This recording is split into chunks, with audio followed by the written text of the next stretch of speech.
Good afternoon, Christine. Good afternoon, ma'am. Can you tell us about yourself? I am Christine Joy Parica. I am 27 years old, single with live-in partner, and have two kids. Okay, I have few questions for you to answer, so let's start. Yes, ma'am. Why do you want to work as a maid? I want to work as a maid because I want to have a high salary, ma'am, and I want to help my family in our finances and to support the education of my children. Why you choose Malaysia when there is a lot of other country? Ma'am, I choose Malaysia because Malaysia is near from Philippines, and Malaysia, ma'am, is a beautiful country and offers many jobs. How are you qualified for this job? I am qualified for this job, ma'am, because I am honest, hardworking, and disciplined person. Okay, may I know what was your educational level is? I am a college level under college, ma'am. Okay, college undergraduate. Yes, ma'am. Okay, what was your latest working experience? Housekeeper, ma'am. Have you worked abroad before? No, ma'am. Do you have experience of taking care of babies? Yes, ma'am, in my own kids, ma'am. Okay, how about assisting elderly? Yes, ma'am, in my own parents, ma'am. Do you have any other special skills?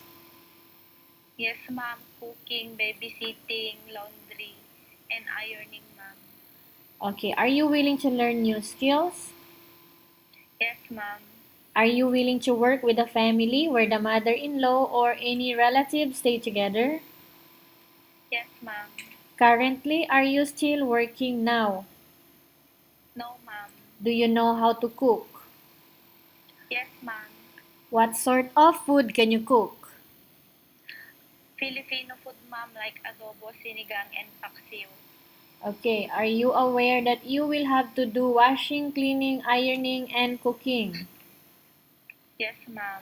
From all the house chores that I have mentioned to you, which do you like most? Cooking, ma'am, ironing, and laundry, ma'am. Okay, if ever you will be selected to work in Malaysia, who will take care of your children? My mother and my husband, ma'am. You are not allowed to use handphone during working hours. Yes, ma'am. You are only allowed to use handphone after you finish all the works and when going to bed. Yes, ma'am. You are strictly needed to surrender the handphone to your employer in the morning and your employer will return back to you once you're going to bed. Yes, ma'am. If ever your employer finds out that you're abusing of using your handphone and it's affected your working performance, your employer will confiscate your handphone. Yes, ma'am. Okay? Instead, your employer will allow you to call to your family 3 times in a month. You only allowed to bring normal phone and you are not allowed to bring smartphone. Are you agreed for the terms and condition? Yes, ma'am. Are you agree to the rules and regulation for the handphone? Yes, ma'am. How many years is the contract as you agreed and understands? 2 years, ma'am. Okay.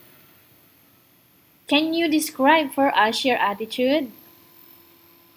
Honest, hardworking, disciplined person, respectful, industrious, ma'am.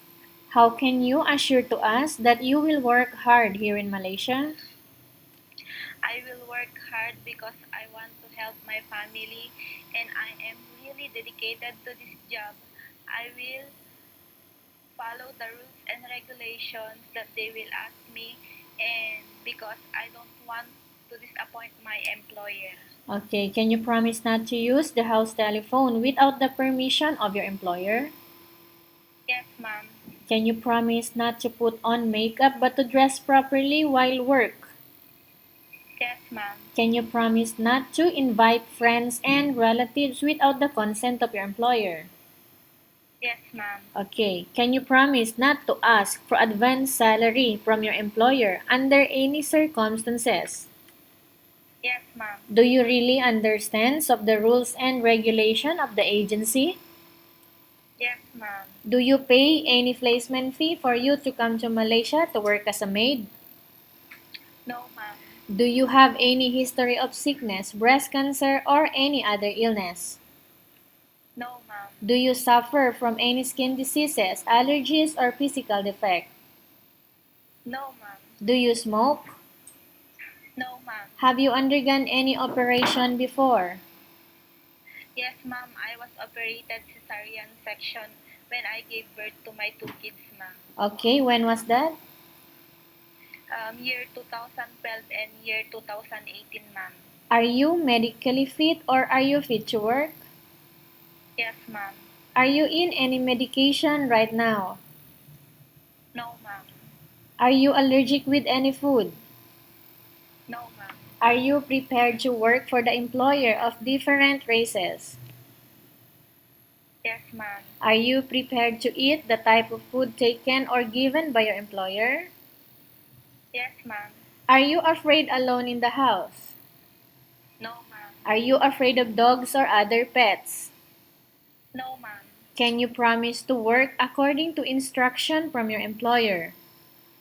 Yes, ma'am. Do you have any family members working in Malaysia? No, ma'am.